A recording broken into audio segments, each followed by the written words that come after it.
Eravamo rimasti Estávamos em um ad un determinado certo punto di una ponto de narrazione uma narrativa que se referia principalmente, eu diria, ao Brasil e um pouco menos à Itália. Mas, na verdade, falar de imigração e dos italianos no Brasil significa sempre reunir os dois principais interlocutores nesta narrativa. Os dois países que têm a sua própria história, que eu já mencionei de vez em quando, mas que devem ser sempre lembradas, porque as decisões tomadas em Roma e as decisões tomadas também no Rio de Janeiro, nos níveis mais altos, são, na verdade, as que ainda nos interessam hoje para lembrá-los, analisá-las e entender até que ponto elas influenciaram na evolução dos tópicos que discutimos nessas conversas. No entanto,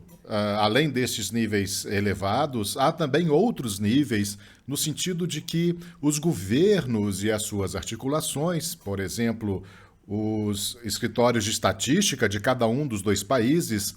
já nos fornecem, no final do século XIX, com uma certa precisão de números, alguns justamente são aqueles aos quais precisamos nos referir. E todos esses números que nós já começamos a ver como são impressionantes, tantas pessoas transformando o rosto do Brasil, também chegando da Itália, dentro de um fluxo ainda maior, são a fáscia, não tanto oficial, mas concreta, de uma realidade que, no entanto, e aqui eu gostaria de enfatizar isso porque vou usar esses exemplos nessa conversa de hoje, mas que não resolvem todos os aspectos, é a possibilidade de entender o que aconteceu no final do século XIX e o início, quando dizemos destino cínico e barroco. Eu estava dizendo o seguinte: o problema das relações entre os dois níveis, aquele nível oficial, digamos assim, das contagens feitas pelos escritórios de estatística, o oficial dos relatórios elaborados em nome dos governos individuais, por exemplo, pelos cônsules, dos representantes do Brasil e da Itália, pelos representantes da Itália no Brasil, são importantes, mas os números também são importantes, assim como as pessoas, os homens e as mulheres e as crianças, que são os protagonistas desta aventura, deste caso. Eu devo dizer a vocês que no passado nem sempre se prestou a devida atenção a este aspecto. É claro que os historiadores muitas vezes relataram histórias de família, histórias individuais, usando exemplos que são, sem dúvida, importantes para entender melhor o curso de um fenômeno, mas também é verdade que nem sempre foram capazes de se aprofundar no que é uma realidade com a qual a historiografia italiana ou brasileira ou também internacional tem se comprometido cada vez mais desde o final da década de 70 do século passado, ou seja, o século XX. Ou seja, é a narração direta dos eventos que, em tempo real, foi feita por aqueles que os estavam encarnando. Eu mesmo fui um dos que propuseram uma interpretação mais ligada a estas fontes e, em resumo, houve a redescoberta, entretanto, do epistolário popular, ou seja, das cartas que os imigrantes escreviam, mas também de sua produção autobiográfica e narrativa. Há uma distinção a ser feita em uma próxima conversa que faremos, acredito que sozinho ou com algum especialista, eu tentarei aprofundar esse vínculo que se estabelece entre o protagonista de uma história, um imigrante que chega ao Brasil, que se estabelece lá e se instala, vive lá, depois se casa, tem filhos e bisnetos, e a realidade é através da história da autobiografia. Agora, essas autobiografias são úteis, exceto por algumas que surgiram com bastante força nas décadas de 80 e 90 dos anos 1800, devido ao desejo de alguns dos primeiros imigrantes de fazer uma narrativa a partir da idade. Do seu ponto de vista, no entanto, a maioria dessas narrativas, como veremos, e é por isso que pretendo dedicar um espaço específico a elas mais tarde, é feita quando a distância temporal entre os eventos e a idade do narrador se torna tão grande que o torna necessário, já que ele tem o desejo de transmitir notícias de si mesmo. Uma intervenção por escrito, para simplificar, quando é que os primeiros imigrantes que vieram da Itália e se estabeleceram no Brasil começaram a contar a sua história? Bom, foi lá que eles criaram as raízes e viveram boa parte de sua existência antes de deixar este mundo? Bem, essas coisas costumam acontecer, já que a imigração de que estamos falando, especificamente a italiana, começou por volta de meados dos anos 70 do século XIX. No mínimo, as primeiras autobiografias realmente complexas surgiram em meados da década de 20. E repito, falaremos sobre isso quando chegar a hora, mas a partir de agora, para nos concentrarmos no desenvolvimento do fenômeno e para nos aproximarmos de uma descrição mais completa dele, podemos usar o relato ao vivo, porque o epistolário camponês ou popular que mencionei anteriormente, ou seja, as cartas que os imigrantes escreviam para as suas casas assim que chegavam, especialmente quando chegavam recentemente, representam uma forma absolutamente importante e negligenciada por muito tempo pelos estudiosos da versão dos eventos. Nós sabemos que as coisas estavam de fato acontecendo e já vimos isso a última vez que nos encontramos. Que nos locais de poder, não nas salas secretas, mas nos locais onde o poder é administrado efetivamente, onde uma realidade é de fato governada, que pode ser local, mas deve ser nacional, desde o governo central do império até o governo existente nas províncias individuais, a partir dos documentos que temos, sabemos muitas coisas, mas eu gostaria de dar aos números, que agora vou relembrar de forma aproximada, uma força, por assim dizer, que deriva do fato de que, dentro desses números, estão as histórias de tantas pessoas de carne e osso, e apenas apenas uma representação numérica, embora nos dê uma ideia das dimensões dos fenômenos, neste caso, de um fenômeno demográfico, não é suficiente para esgotar todas as características que têm a ver com os eventos individuais, dos quais uma boa historiografia sempre fez um determinado relato. E eu começaria justamente com as cartas que começaram a ser enviadas depois do fenômeno que acabara de surgir. Estamos em 1875 e para dar uma ideia do que foi essa experiência do ponto de vista de quem a vivenciou, eu faço referência aqui a um dos muitos documentos que eu encontrei, não na Itália, mas sim no Rio de Janeiro. No arquivo público, é o Arquivo Geral do Estado do Brasil, onde, entre os documentos do Departamento de Terras e Colonização, há muitas cartas que são ainda mais numerosas do que aquelas que, nesse meio tempo, começaram a aparecer nos jornais brasileiros e italianos. Porque esse também é um fato que merece ser lembrado. A voz dos imigrantes, e quando eles não são mais imigrantes, mas se mudam para o Brasil, tornam-se imigrantes, ok? E isso significa que um estudo também realizado sobre a imprensa de informações dos jornais da época, tanto na Itália quanto no Brasil, traz algumas surpresas.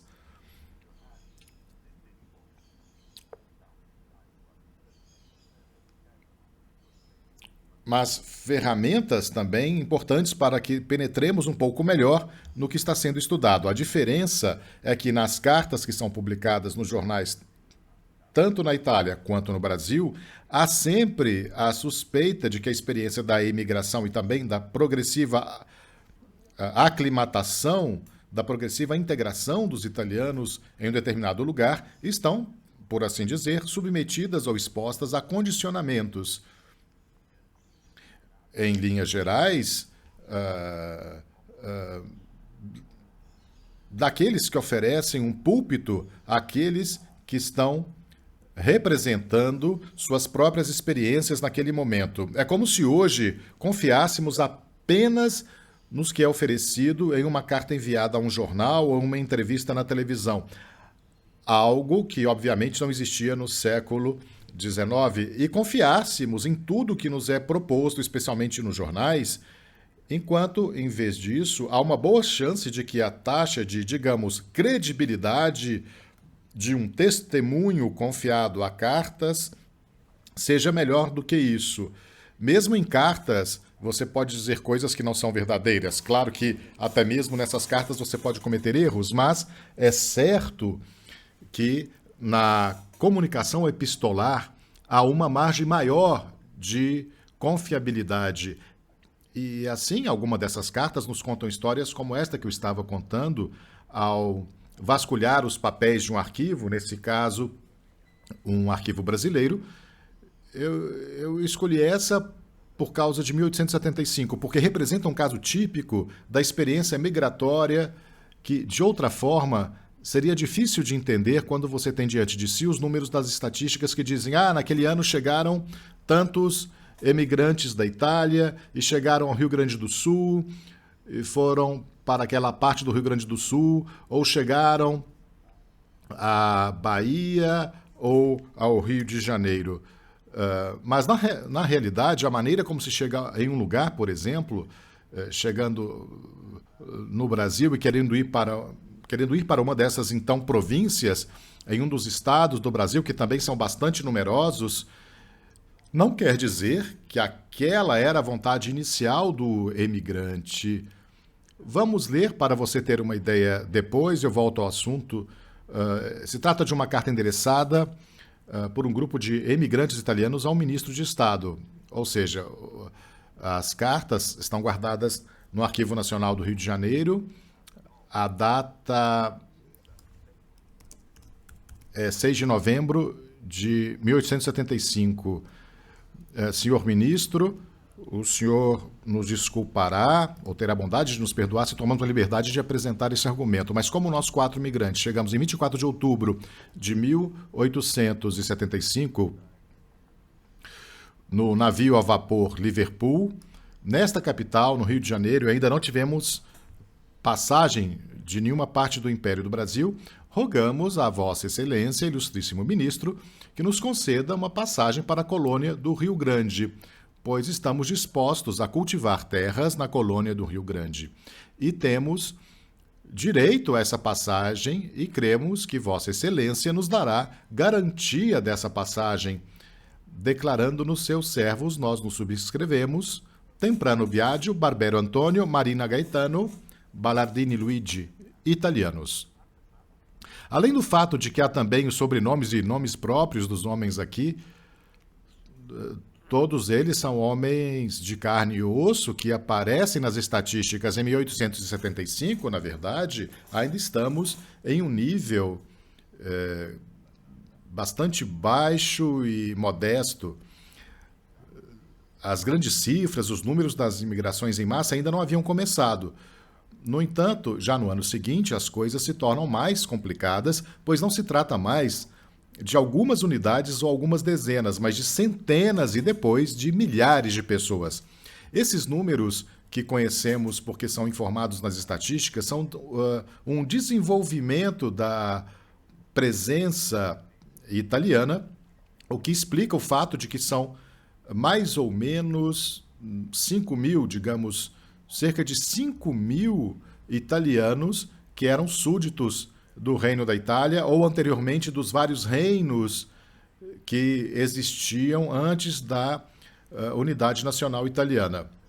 Aqui, desde o início do século XIX até 1868 ou 69, não mais do que 5 mil pessoas entraram e permaneceram no Brasil. Agora, este fato, que parece trivial de ser lembrado, é, na verdade, importante porque imediatamente na década seguinte, na década de 70, em 5 anos o número se multiplica por 5 e 6 vezes. Então, o caminho é aquele que leva às estimativas que nós temos. São cerca de milhões os imigrantes que entram entre os anos 70 e 80 e 90 do século XIX.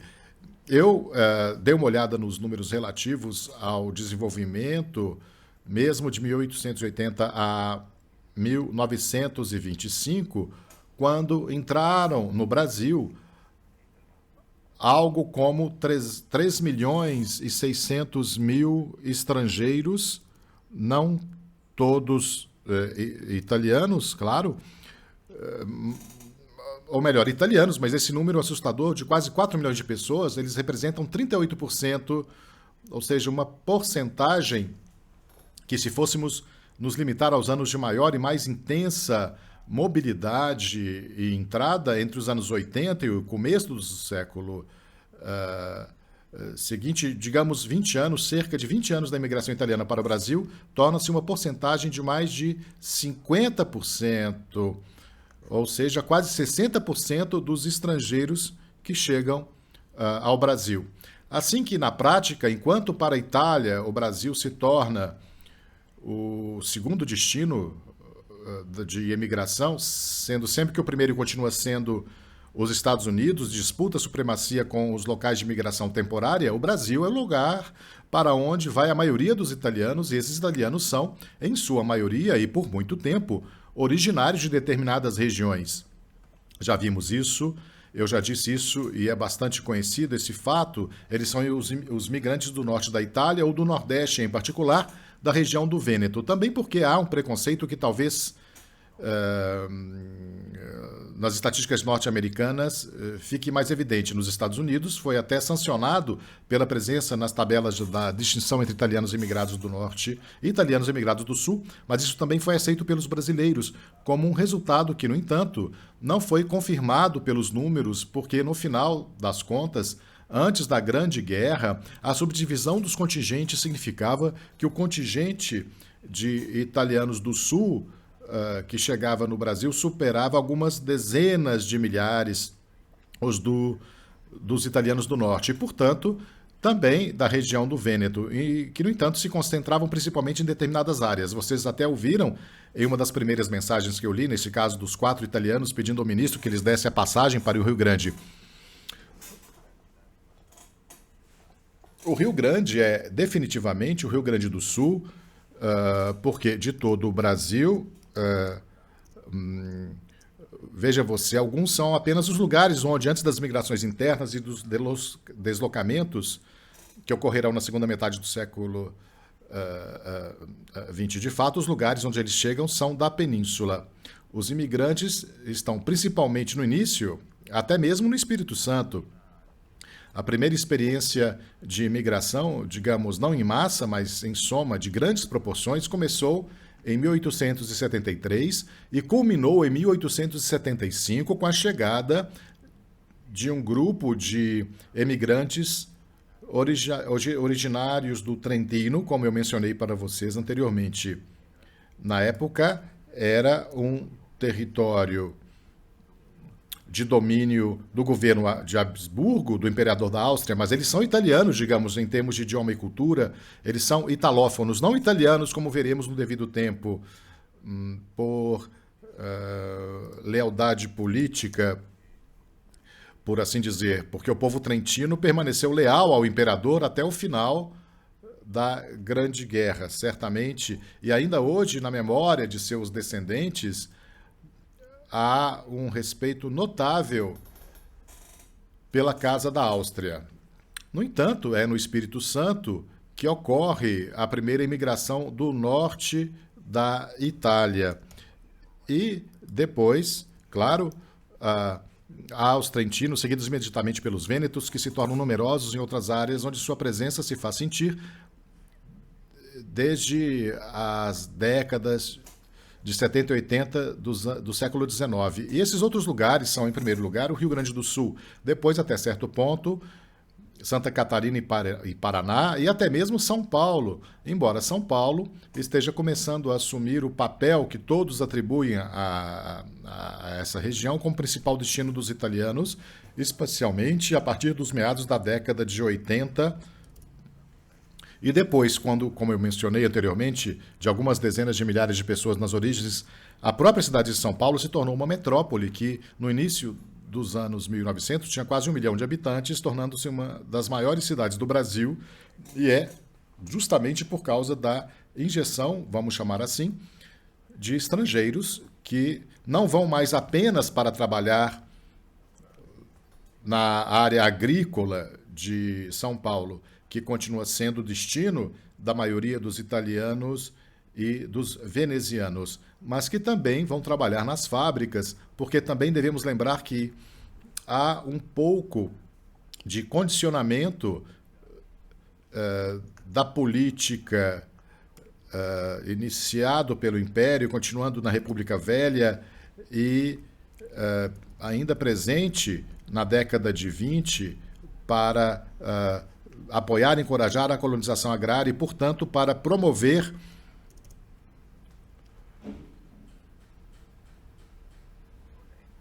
um projeto, uma tentativa de criar uma classe média, uma classe pequeno-burguesa de proprietários de terra em uma base agrícola. Mas, ao lado disso, há também, na verdade, um mar de pessoas chegando da Itália e se colocando onde podem. E, enquanto isso, o próprio Brasil vai se transformando, entre aspas, vai se modernizando. O mesmo capítulo, um pouco negligenciado nessas narrativas dos italianos no Brasil, com relação ao transporte por mar e também por navio, que era o único na época que era possível, evidentemente, há nas migrações em massa. Não há o transporte aéreo, seria impensável, e ainda hoje, mas porque nós temos aviões desde a década de 1910, mais ou menos, mas os aviões de transporte são um pouco mais recentes. Os anos da grande imigração são os anos do transporte por navio, e isso deve ser lembrado por um bom motivo, porque o negócio que acontece,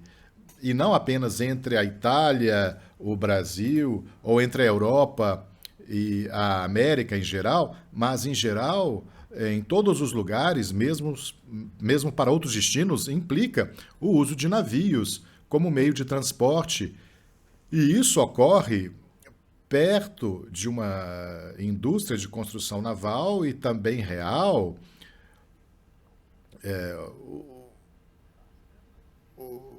O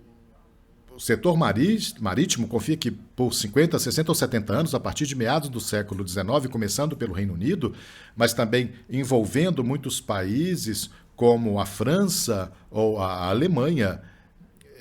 é o setor que está economicamente interessado nisso. E esse negócio é um negócio que produz imensa riqueza, grandes dividendos para os acionistas, e no caso do Brasil, isso é menos relevante no que diz respeito ao setor de transporte marítimo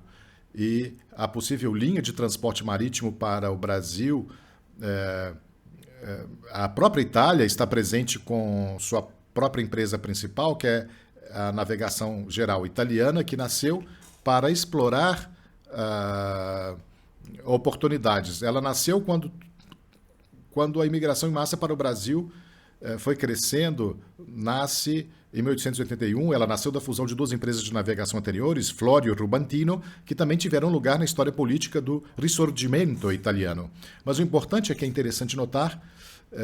que o próprio setor marítimo da Ligúria e também de Gênova, que originalmente haviam sido o canal para a mobilidade e a presença italiana,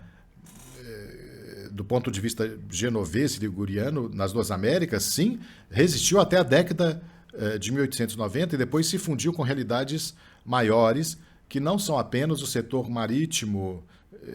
italiano em geral, mas também as grandes empresas de navegação inglesas e alemãs, o que explica porque muitos imigrantes italianos, apesar de parecerem distantes e estranhos, partem desse local de embarque em vez de Gênova ou Nápoles, ou até mesmo Palermo e Trieste, que partem de portos franceses ou alemães ou até mesmo ingleses. Na realidade, existe uma parte de imigração que é italiana, que aponta para o Brasil usando navios que estão ligados não tanto aos navios em si, mas às companhias de navegação, a um outro tecido organizacional que serve de apoio aos movimentos, aos deslocamentos, e no qual se insiste um pouco, embora sejam menos fascinantes do que a correspondência nos diz, porque não se pode explicar de outra forma o desenvolvimento do fenômeno, a maneira pela qual as próprias autoridades italianas ou brasileiras, no que diz respeito aos nossos dois países, tentaram obter alguma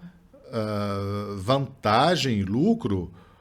porque a vantagem e o lucro que o negócio de transporte marítimo propicia é uma vantagem e um lucro de grandes proporções. No caso dos Estados Unidos, porque o dinheiro que era enviado do país de chegada para o país de origem, que era infinitamente maior no caso norte-americano, mas não só porque havia mais italianos que iam para lá, mas porque havia muito menos imigração com objetivo de imigração. Em última análise, o Brasil também tem essa característica de que uma parte considerável, a maioria dos que chegam lá, não retornavam.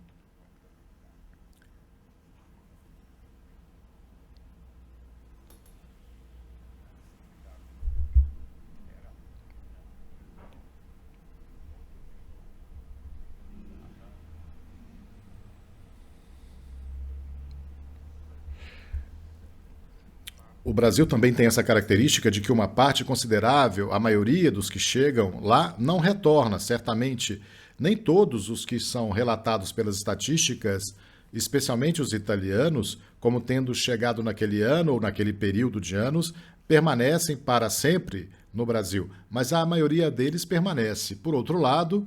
a rotatividade de imigrantes italianos que vão para os Estados Unidos é muito maior, também pelas razões linguísticas que mencionei em uma ocasião anterior, ou seja, que estão todos em países latino-americanos de língua espanhola ou portuguesa. A compreensão, a possibilidade de aprender o idioma local é maior do que o inglês. E isso também tem seu peso. Mas, voltando ao assunto, eu repito, não tenho os números reais em minhas mãos. O que também pode ser interessante são os historiadores econômicos que lidam com isso mais e melhor do que eu. O fenômeno foi muito estudado, mas tivemos muitos elementos que desempenharam um papel tão importante em outro nível, porque as cartas dos imigrantes, das quais já dei a vocês um exemplo, transmitem a opinião, seja ela sincera, completamente, ou também ditada por outras preocupações. Por exemplo, quando se escreve, tem-se medo de causar desconforto ou desagrado à pessoa que recebe a carta, e nem sempre se diz que as coisas correram bem ou se correram mal. Às vezes se exagera, mas esse é um capítulo que ficou um pouquinho à parte e o veremos também mais tarde, porque tem o seu valor próprio. No entanto, o outro que mencionei, que é o dos interesses do negócio da imigração, ou seja, a imigração como um negócio. Isso tem um grande impacto em uma rede organizacional que não é mais governada apenas por aqueles que controlam e possuem os navios das empresas de navegação, mas também por aqueles que especulam, que aproveitam-se disso, e pode-se dizer em italiano, a partir do ponto de vista de partida nas cidades portuárias, aqueles que se aproveitam das necessidades dos imigrantes clássicos, mesmo aqueles que vêm do norte, portanto não muito longe de Gênova, para ir ao Brasil. Antes de partir para o Brasil, se faz normalmente uma semana ou 10 dias, quando tudo dá certo, em Gênova, eles são substancialmente usados por mediadores que lhes encontram algo para comer e dormir, até mesmo estendendo as datas da partida de acordo com as companhias de navegação ou mudando de lugar. Mas toda a rede de promoção da imigração, na fase em que o próprio Brasil, em alguns de seus estados, a montam e promovem, é afetada por estes aspectos econômicos aparentemente secundários, porque os chamados agentes de imigração, que no final do século XIX na Itália alcançarão mais de 10 mil unidades, e existem muitos deles que são agências de viagens, como seriam hoje, que são substancialmente não comparáveis àqueles que são executados no país hoje em relação ao fenômeno novo e diferente, como a imigração de países do terceiro mundo. Os scafisti, chamados assim em italiano, são as agências de viagem que basicamente são responsáveis por esse fenômeno. Existem os intermediários que são responsáveis também pela chegada daqueles que, neste caso da Itália, no início dos anos 2000, vêm da África e precisam atravessar uma parte do Mediterrâneo. E sim, certamente há especulações e elas estão aí para todos verem, assim como havia no século XIX e no começo do século XX contra imigrantes que queriam chegar ao Brasil e que usavam intermediário. Mas, geralmente, sim, as pessoas que estavam no campo, nas cidades, com escritórios e locais, de onde partia uma certa orientação de uma mão de obra que, naturalmente, tinha contrapartidas, e as contrapartidas eram as companhias de navegação que especulavam sobre isso, nós sabemos. E isso era também, evidentemente, aqueles que no Brasil promoviam este tráfico, não é? Falaremos disso mais especificamente do caso paulista, mas a sociedade que promovia a imigração, que nasceu em São Paulo em 1886, é uma associação entre fazendeiros paulistas que precisavam da mão de obra, porque a abolição é iminente, o fim da escravidão é iminente, e eles estão se preparando já em 1886 para atrair, não só para receber, mas para atrair mão de obra que não seja mais servil, mas certamente uma mão de obra assalariada que possa ser contratada no lugar dos trabalhadores negros que, emancipados, não são mais obrigados por uma instituição arcaica e medieval, como a da escravidão, a trabalhar nas fazendas, que de repente ficariam sem braços para o trabalho, ou sem força de trabalho para as plantações de café. Bom, voltando ao ponto, as cartas também falam sobre os movimentos desde o início, quando ainda não havia o problema. Por exemplo, sim, é verdade, em 1875, quando começam a chegar nos primeiros locais, que eu estava dizendo, por exemplo, no Espírito Santo, mas depois também, principalmente nas províncias do Sul, quando chegam os imigrantes italianos que foram, em parte, induzidos a partir de uma primeira rede de agentes de imigração ou que recolheram notícias e quiseram vir por conta própria e são protagonistas de uma experiência que é tecnicamente também pode ser explicado ou explicada, além daquilo que eles contam, mas como eu estava dizendo antes sobre isso, sobre esse, como dizer,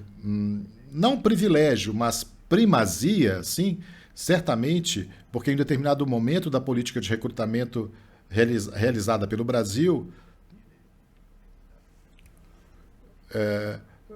principalmente nos estados do sul das províncias, até 1889 são províncias e não estados. Bom,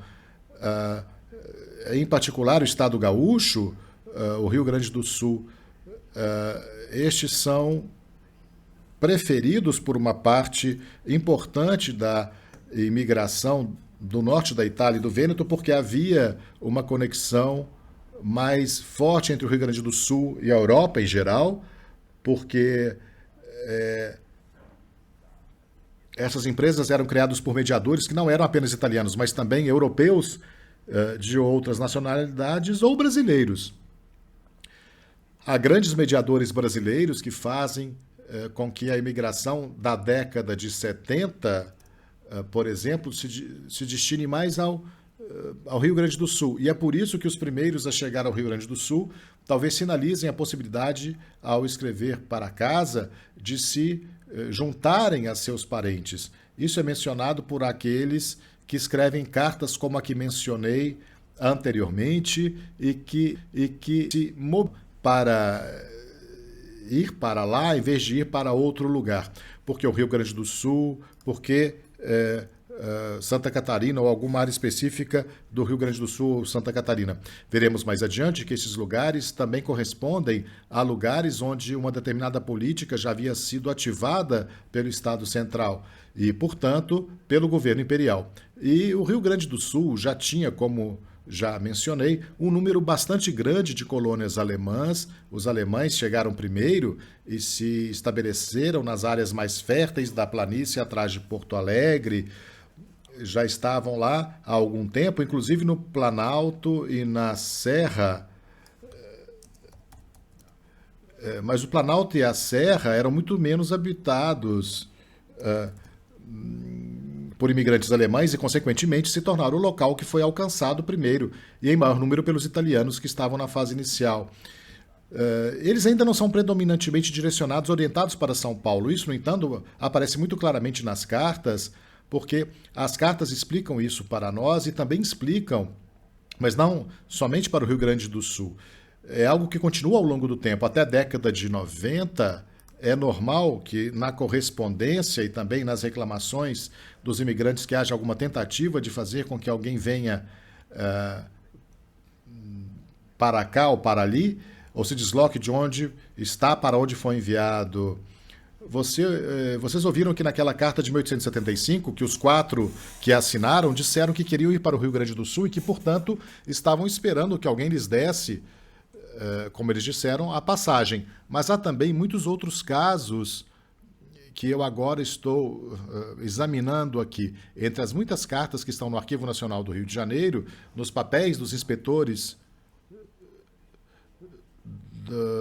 das chamadas colonizações imperiais, há um monte de cartas de imigrantes. Essa que eu tenho aqui na minha frente é uma carta assinada. Me disseram que eu devia falar em italiano, mas eu vou tentar aqui. Essa diz, literalmente, 72 imigrantes italianos recém-chegados da Itália e atualmente residindo na cidade de Ubá, estado de Minas Gerais, chefes de família extremamente pobres, chamados por vários compatriotas e parentes que residem na colônia de Caxias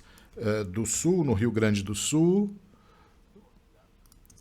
para serem lá acolhidos. Eles pedem às autoridades permissão para ir para lá. Essa aqui é uma carta datada de 12 de dezembro de 1889 e firmada em Ubá.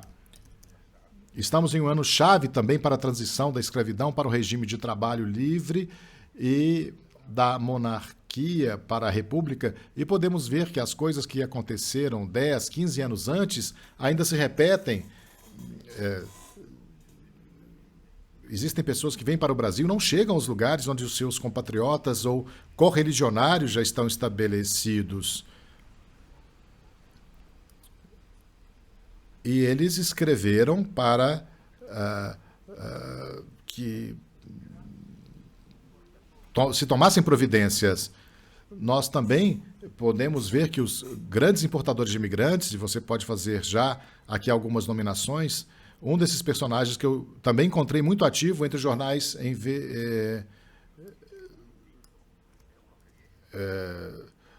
José Joaquino Gaetano Pinto, em meados da década de 70, conseguiu fazer com que o governo brasileiro gastasse centenas de milhões para permitir a chegada de dezenas e dezenas de milhares.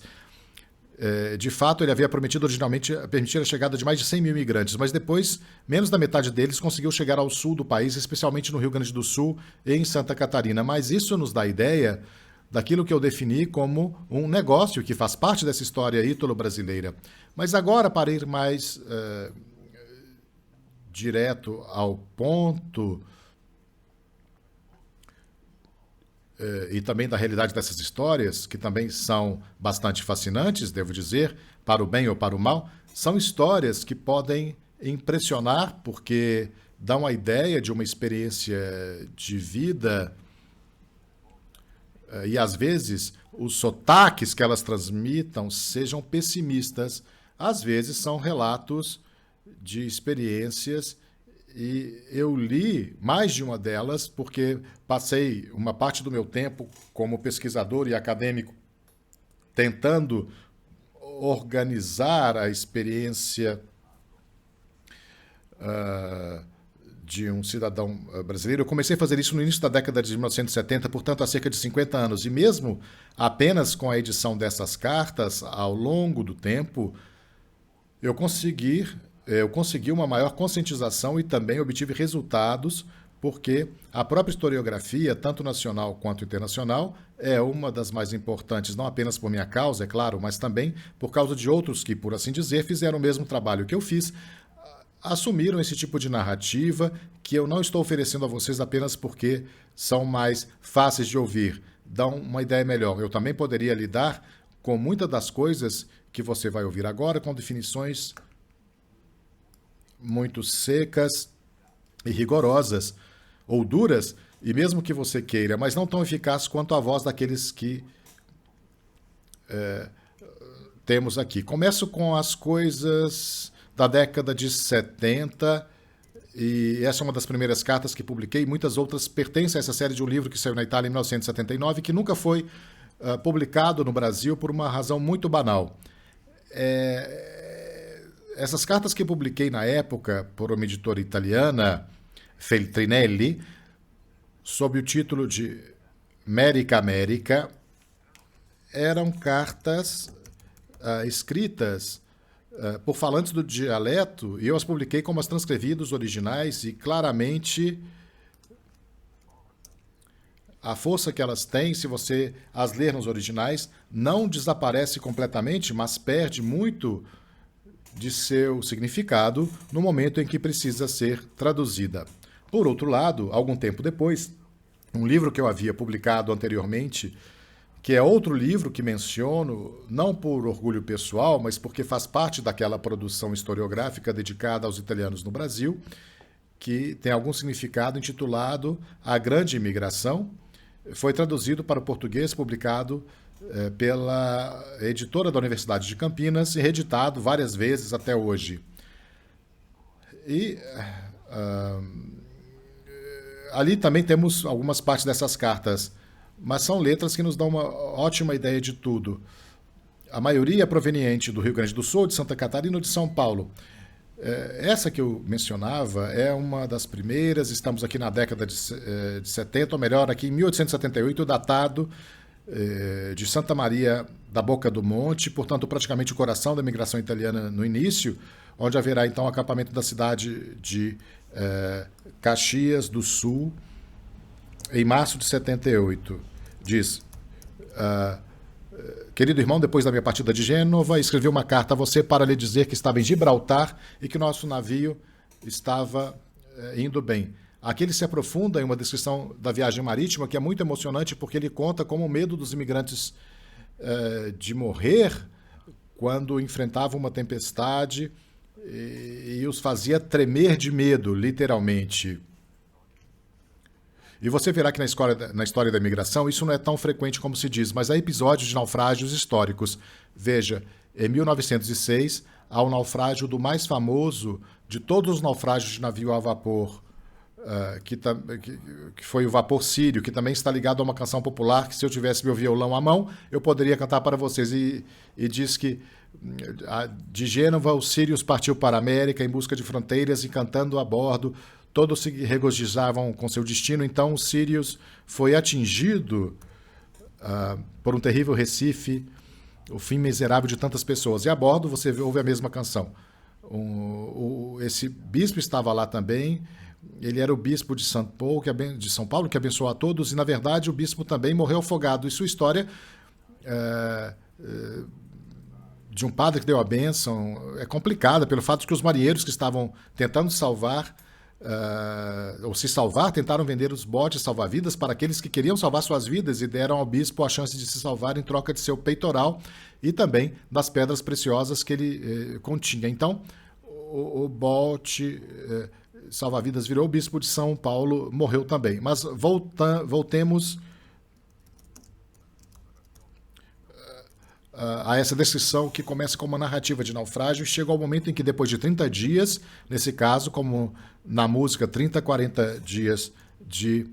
navio a vapor, depois de uma longa viagem de 30 dias, finalmente no dia 11 de janeiro, em uma bela manhã, começamos a ver as montanhas do Brasil. Então todos nós começamos a gritar viva e viva a América, e no 12º dia chegamos ao porto do Rio de Janeiro, onde nasceram 3 e 7 morreram, de 7 pessoas. Mas na minha família, eu, graças a Deus, estávamos muito bem de saúde. Depois do Rio de Janeiro, seguimos para Santa Catarina, depois para o Rio Grande, indo primeiro para Porto Alegre, depois... bom, estou falando, descemos para a terra, durante todo o caminho levamos 42 dias em Rio Pardo. Estávamos parados há muito tempo, há 6 dias, com carroças e bagagem, com mulheres e os pequenos nas carroças. O restante de nós teve que caminhar do Rio até Santa Maria da Boca do Monte e atravessamos pradarias e florestas e nos alimentamos do campo. Mas a nossa viagem durou 15 dias. A comida era suficiente, pois comíamos um bife por dia, depois sopa, pão e muito café. Finalmente, chegamos a uma floresta onde podíamos ver muita madeira e o céu estava aberto e estávamos desesperados naquele momento que não sabíamos o que fazer. Então, começamos, eu e 3 amigos, a caminhar em direção a Santa Maria, que ficava a 6 horas de distância. E depois de dias e dias de caminhada, estávamos diante de certos pontos, andando e perguntando se havia uma boa colônia. E essa ficava a 2 léguas de Santa Maria e negociamos e concordamos em ficar aqui, seguir avante e trabalhar. Em seguida, ele descreve o que acontece na colônia, que é uma das primeiras a ser alcançada, por assim dizer, e da qual é feita uma descrição que corresponde, em parte, à mitologia que ainda sobrevive hoje nas histórias e nas narrativas daqueles que são, sabe-se lá por quantas gerações, 6ª ou 7ª geração dos descendentes de imigrantes. Agora, todas essas narrativas chegam com o fato básico que já mencionei, que a terra é dada em confiança aos imigrantes que se tornam colonos e que a resgatam com seu trabalho, com a condição de que construam uma casa e morem nela, e isso dentro de um determinado período, geralmente cerca de 10 anos. Eles também se encontram na posição de exercer os direitos de cidadania, o que não é pouca coisa, pois alguns imigrantes italianos não abrem mão imediatamente de sua cidadania italiana. Há momentos em que o pedido ou a pressão das autoridades brasileiras para que os imigrantes estabelecidos há bastante tempo nessas áreas coloniais, entre aspas, se tornem brasileiros, para todos os efeitos, não alcançam resultados desejados nem os volumes comemorativos do primeiro cinquentenário da imigração, em meados de 1920. Mencionam com frequência, tanto para grandes períodos quanto para Santa Catarina, que uma minoria, mas devo dizer uma minoria bastante importante dos primeiros imigrantes, os pioneiros, ainda não havia renunciado à cidadania italiana, o que explica algumas coisas sobre as quais talvez eu fale em uma conversa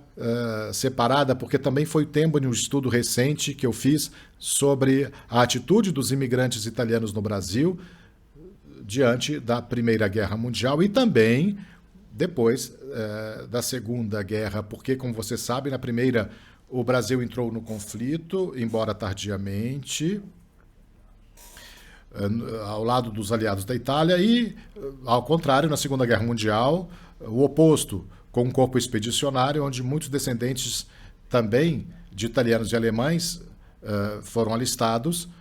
e foram enviados para lutar na frente italiana de Cassino e na Itália Central. Mas falaremos sobre isso quando cheguemos ao ponto cronológico, porque a minha tentativa também é respeitar uma tendência cronológica, um andamento cronológico. Aqui estávamos ainda no início da história da imigração, que, no entanto, nos coloca frente a frente com episódios para os quais eu ainda gostaria de chamar a atenção, alguns dos quais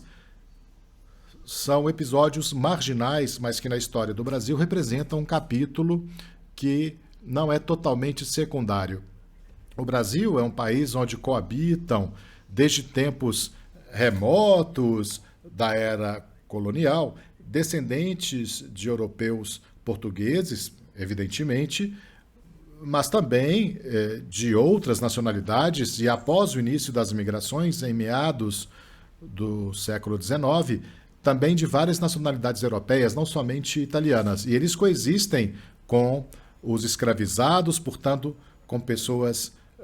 que foram arrancadas e trazidas à força para o Brasil a partir da África. E ou os descendentes dos africanos, porque até 1871,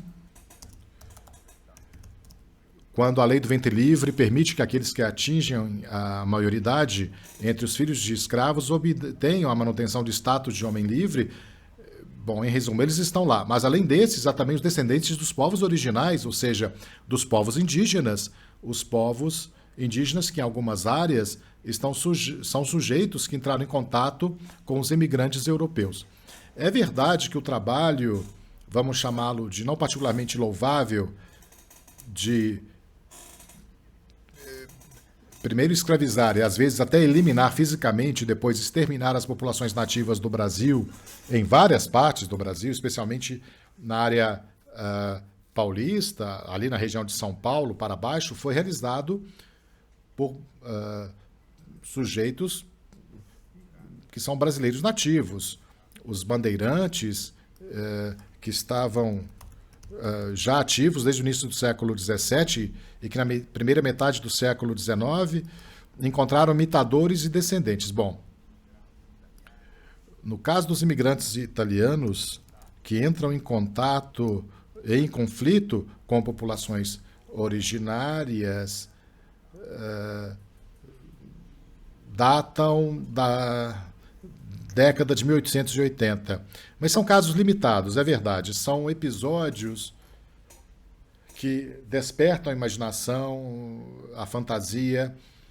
Imagine que na Itália isso é bastante recente. Acho que posso dizer isso sem nenhuma publicidade específica, também porque está bem escrito. É uma escrita solta, agradável, de alguém que também é autor, se chama Malaguti, que também escreveu algumas coisas sobre a antiga imigração do Vêneto e do Trentino para várias partes da Europa, dos vendedores de imagens sagradas que tinham uma base produtiva, porque as imagens eram impressas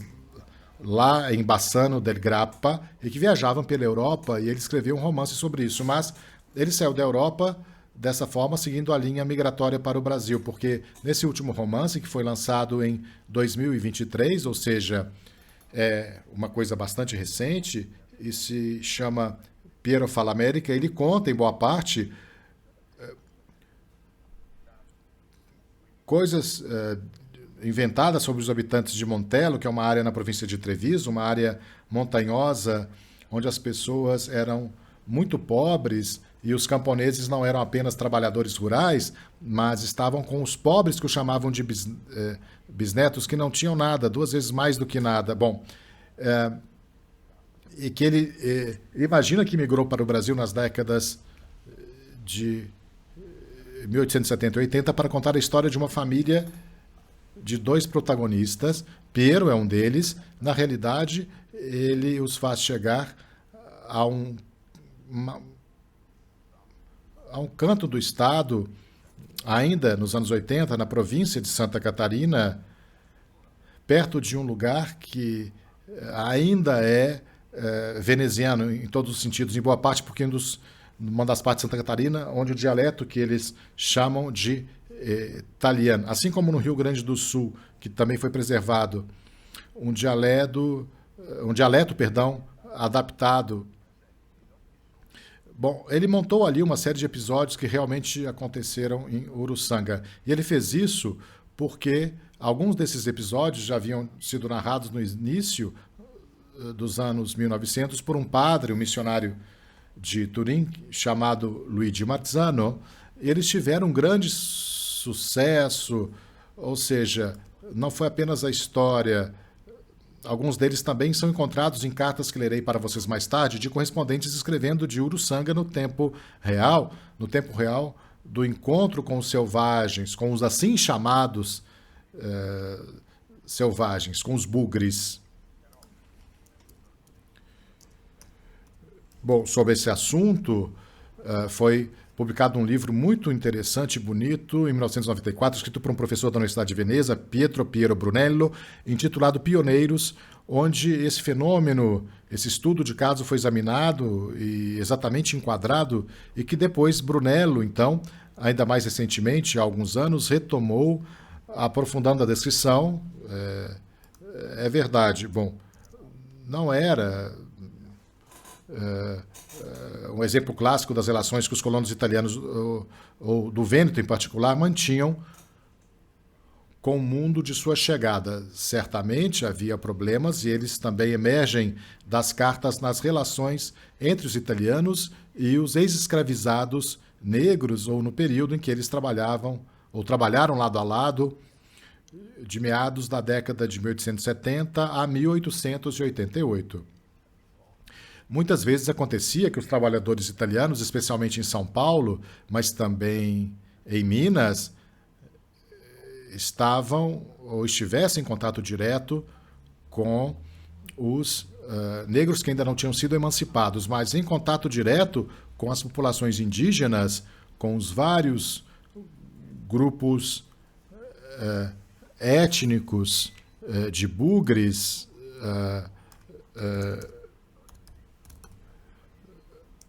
não tão importantes quanto na história, por exemplo, de outros países como o Uruguai, especialmente a Argentina, onde as populações indígenas criaram grandes problemas até os anos 70, 80, até mesmo militares, mas enfim, houve esse embate limitado. No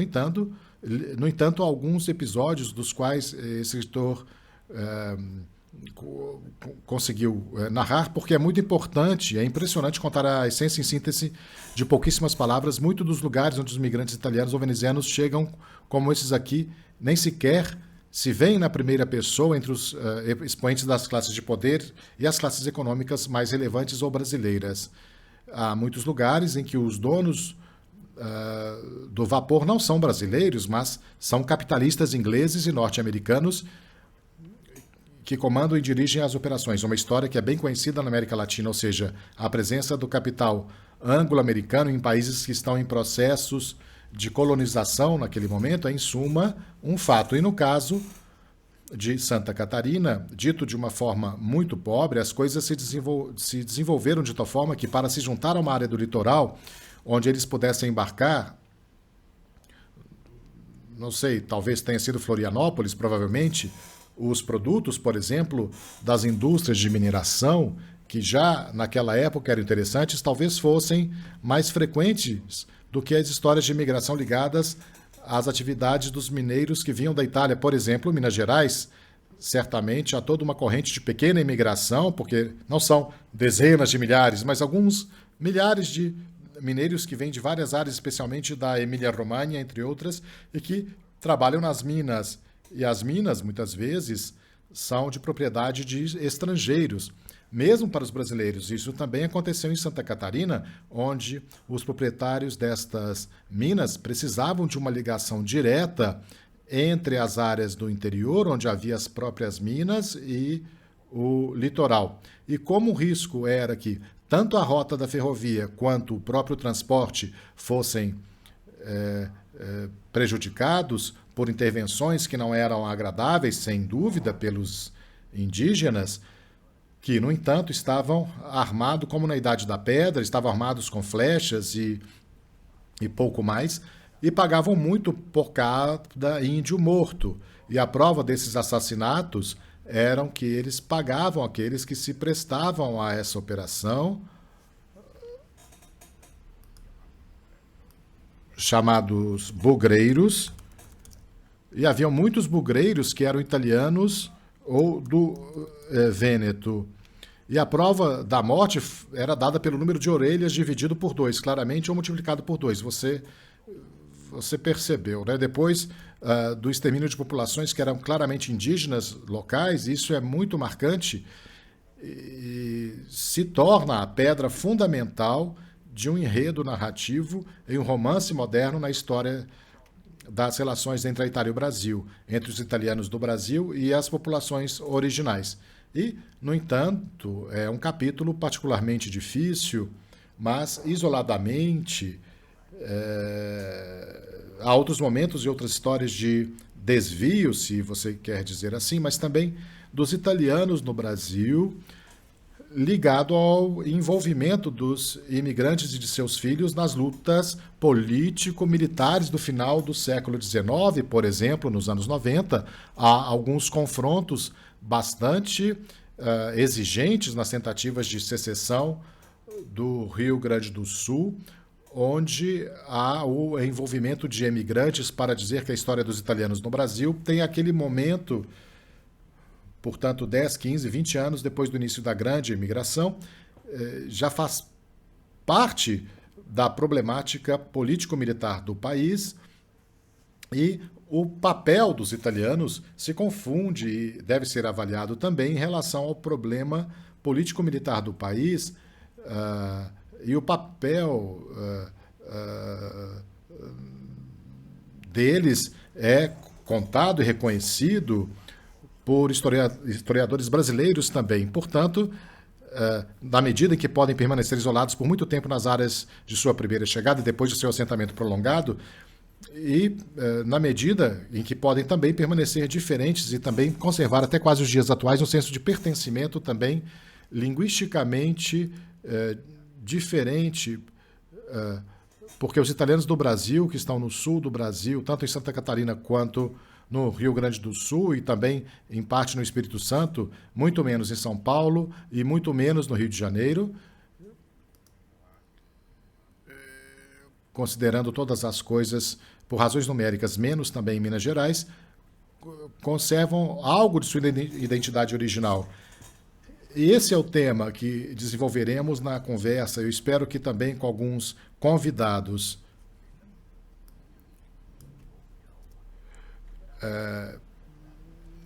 E considerando as duplas ou múltiplas nacionalidades ou identidades do italiano no Brasil. Mas voltando às fontes, se alguém quiser ver o que está acontecendo em Uruçanga, não precisa apenas consultar os livros sobre os quais eu estava falando. Isso pode ser feito também lendo alguma dessas cartas, não somente os livros do Piero Brunello. Tanto é assim que o mesmo Malaguti, que escreve em um capítulo da sua história as fontes em que se baseou, e elas são principalmente a pesquisa do arquivo de Brunello e as cartas que eu havia publicado. E essas cartas são numerosas. Por exemplo, cartas escritas por imigrantes de Uruçanga. Essa de 1883, datada de 21 de abril, fala sobre a construção da igreja e como os lotes foram alocados, como chegaram ao Rio Grande, notícias de alguns desastres no Vêneto e que eles estavam se mobilizando para ajudar seus compatriotas. Então, há essa intervenção que, na verdade, conta a história das relações com os selvagens, mas como cada lote produz alimentos para 2 famílias, não tememos a fome, mas tememos os selvagens. E eles, infelizmente, se fazem ouvir. Em 27 de outubro, eles roubaram um certo Venzone, Angelo, e em 7 de fevereiro mataram um jovem de 19 anos. O pobre homem ficou no meio da plantação de milho para construir uma casa. Eram 10 horas da manhã quando ele sentiu um golpe no seu peito, o machado caiu de sua mão e, olhando para ele do lado de onde veio o golpe, viu um homem alto, de cor de cobre, com cabelos longos, se afastando. Seu nome era Baltazar Giovanni, era de Manzo,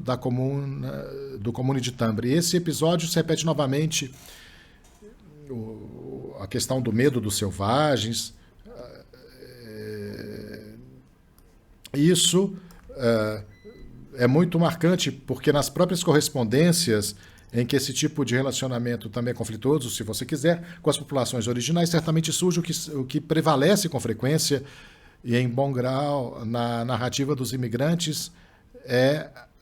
além da presença de selvagens, é a condição existencial quando se vai, por exemplo, já na década de 80, acontece quando a escravidão ainda estava em vigor, em São Paulo, quando eles chegam e vão parar nas fazendas paulistas ou naquelas mineiras, ainda que menos frequentes, da década de 80, isso é comum, e eles têm que fazer descrições que podem até ser positivas, mas que na maioria das vezes denunciam e traem insatisfação no início, e por vezes o desânimo. Essa é famosa, eu costumava usá-la, essa carta de maio de 1883,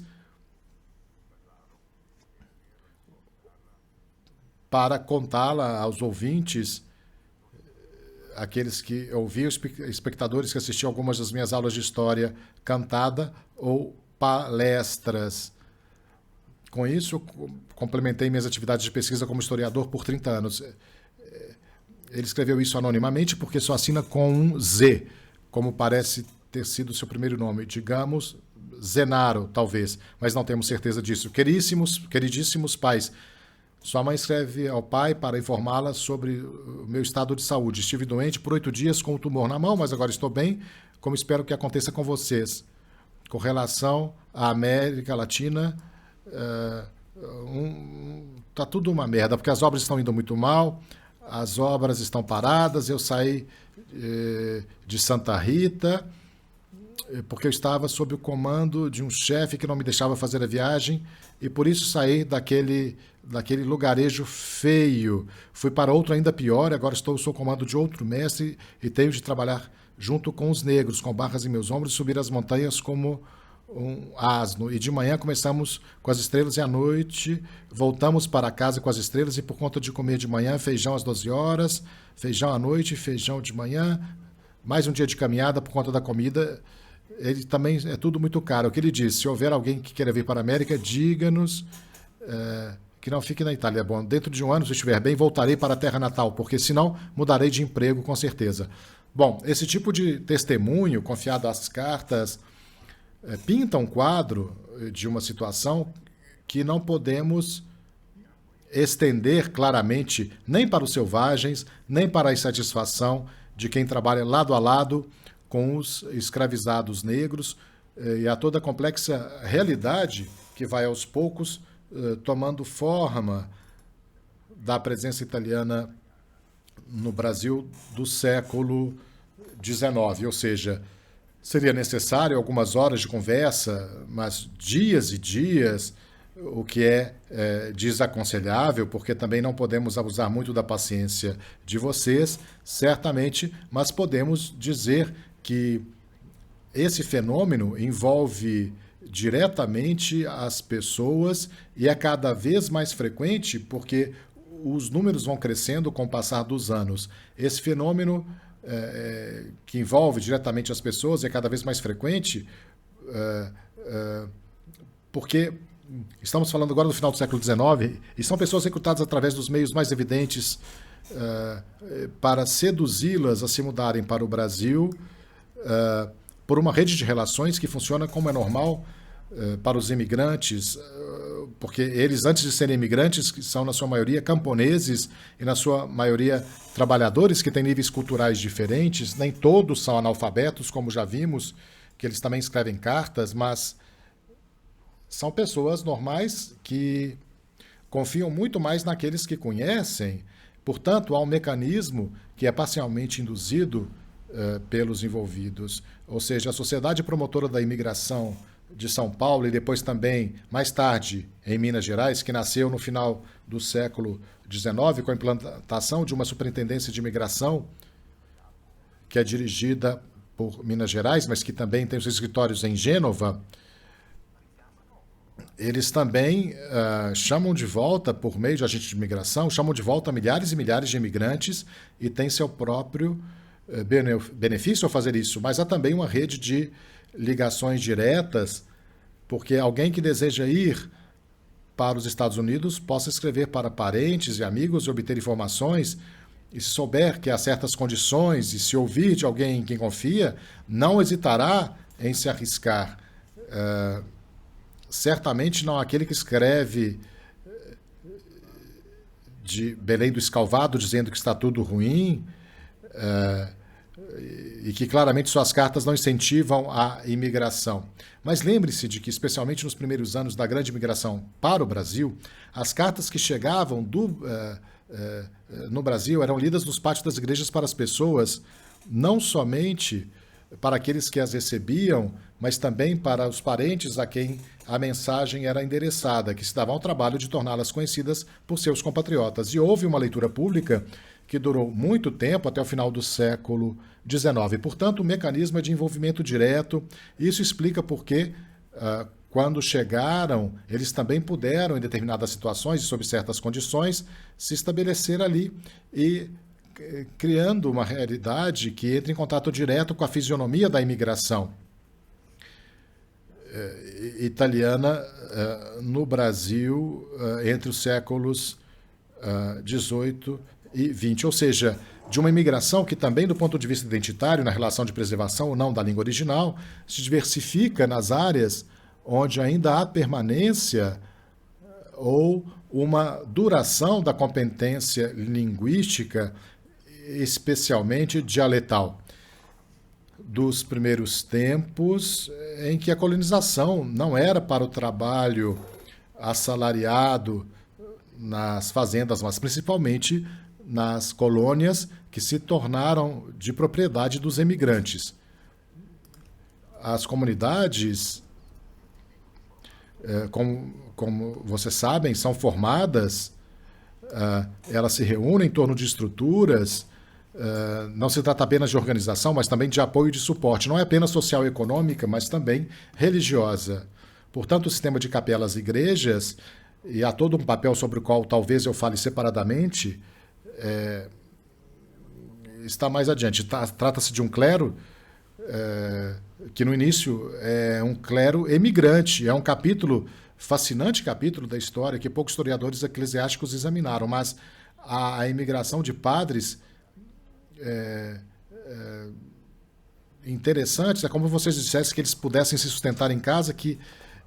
quando emigrassem para o exterior. No Brasil, era um caso frequente que escandalizava o episcopado brasileiro. Os bispos brasileiros, obviamente afonsinos, consideravam boa parte do clero imigrado da Itália composto por padres de má qualidade, para não dizer delinquentes que vieram para a América por razões econômicas para ganhar dinheiro à custas dos fiéis e que deram a si mesmo uma vida, digamos, não muito adequada ao seu papel sacerdotal. Foram para as mulheres, beberam, frequentavam lugares. Isso também está documentado nas áreas coloniais. Durante muito tempo, os padres do clero local vinham do sul da Itália, em contato com imigrantes do norte, reforçando também os preconceitos de seus compatriotas. Entre eles, no entanto, eles crescem realmente dentro de uma realidade que está gradualmente transformando o que era especificamente no sul, nos estados do sul, em soma, não em todos os lugares, mas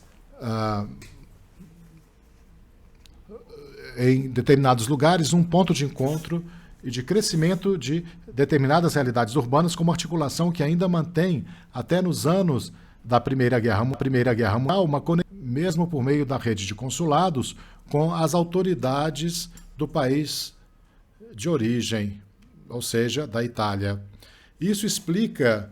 um aspecto da identidade italiana no Brasil, que, no decorrer do tempo subsequente, também é moldado por outros componentes, mas isso nós veremos quando chegar a hora, ou seja, quando tivemos que lidar com as questões de nacionalização durante as entradas, ou seja, durante o fascismo na Itália. E aqui vou parar.